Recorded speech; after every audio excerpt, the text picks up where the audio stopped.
What's up? It's Britney Spears during her bald phase, back again to talk to you about habits. Tequila, it's good. I'm joking, it's bleach. Anyway, I'm here to talk to you about habits, what they actually are, and how they are formed, because most people do not understand what the word habit actually means. And there's a lot of strategies on how to form new habits, but the literature supports typically one thing in particular, so we're going to talk about it. So number one, what is a habit? A habit is an action that is triggered automatically in response to contextual clues associated with the performance of that action. So washing your hands after you go to the bathroom. Some of you, okay? You go to the bathroom every day, hopefully.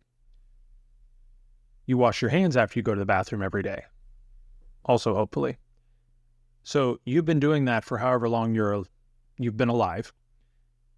If you're watching this video, hopefully you're not a child, and in that case, you've been alive at least 18 years.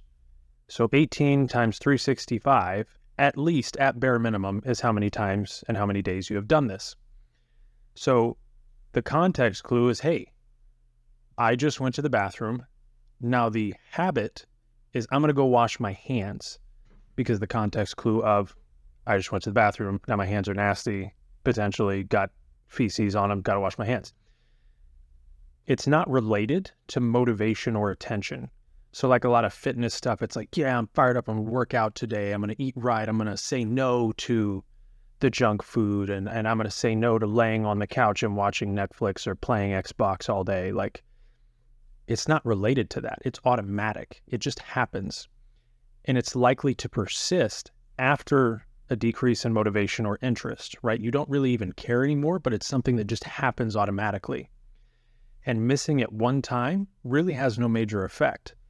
So like if you're working out, or eating right, and then you fall off for a day, and then you binge for a week, or you don't work out for a week, it's not a habit to you, because that one time would not have caused such a major shift.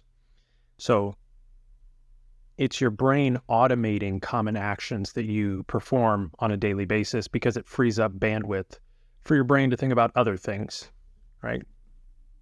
Okay, so how do we actually build the habits? Well, we're going to take this in a couple steps. Number one, reduce the obstacles in your way.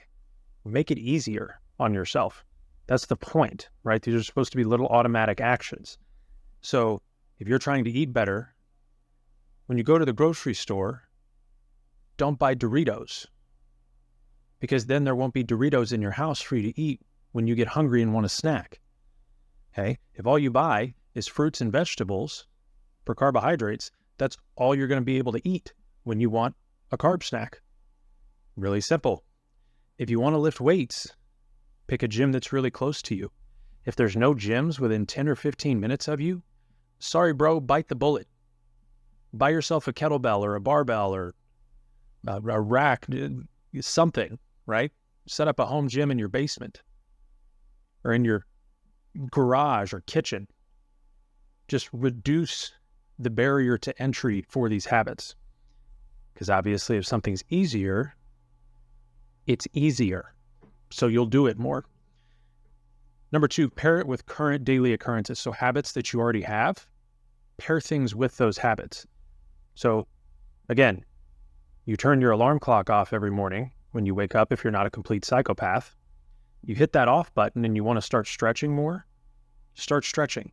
You already turned the alarm clock off. Get down on the floor and start stretching, okay? You're pairing a new small change with something you already do every day. It's going to make it way easier. And the literature has shown that most likely small changes are the most effective. You are not going to go from a couch potato who is built out of Cheeto dust and ranch dressing to somebody who runs triathlons, deadlifts 900 pounds, and drinks kale shakes in their sleep. Like you're not going to go there in 2 months. That's not how habits work, okay? And there's lots of names for pairing new habits with current habits. Some people call it habit stacking. The research I was reading had a different name for it. It doesn't really matter.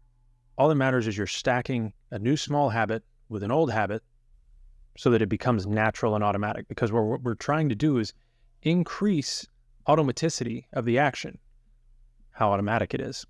Because if you do this, if you pair them and you do it every day, it will asymptomatically increase, like dramatically increase how automatic the action becomes every day, all the way out to 66 days. And then it'll flatten off and plateau, at which point it has most likely become habitual for you and you'll just do it every day. Like me throwing markers. Not yet. So here's the deal. Keep it really simple. You don't need motivation. You don't need inspiration. You don't need motivational YouTube videos. Pair the things you want to do with the things you currently do and reduce the barriers to entry for those things. If you do that, you will be able to form new habits that require no outside intervention. You'll just do them because you'll feel weird if you don't.